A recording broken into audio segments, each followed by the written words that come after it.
الشباب على طول.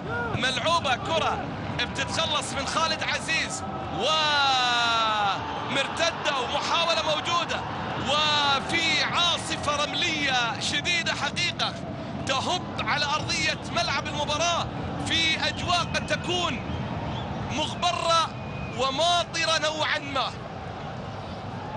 قد تؤدي إلى إيقاف اللعب إذا ما ساءت الأمور عما هي عليه.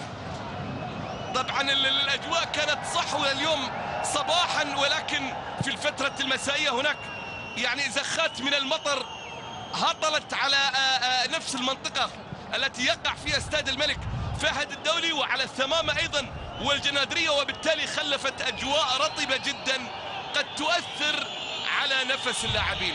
شايف الصورة الآن بدت غير واضحة، الأجواء مغبرة تماما، وعاصفة رملية تهب على المنطقة التي يقع فيها استاد الملك فهد. هنا المحاولة موجودة والكرة على طول، ولكن على ما يبدو في راية وأوفسايد، مرعي العواجي لا يزال يواصل اللقاء، وقد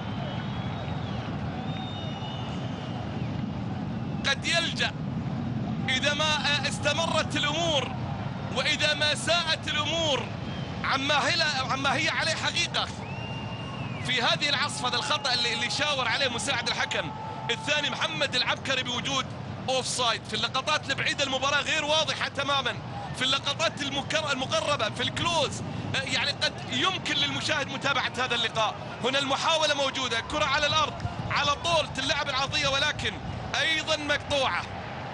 يرجع يلمها خالد الزيلعي، كرة إلى خارج ملعب المباراة، رمية تماس.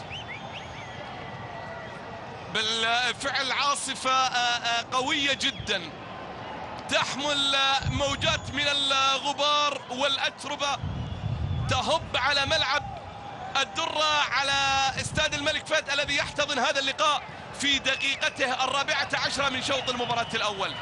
كرة ملعوبة على الأرض على طول، بتتهيأ، بيحاول يلعب ويندل العرضية والمحاولة الرأسية، ولكن كرة في يد حارس المرمى.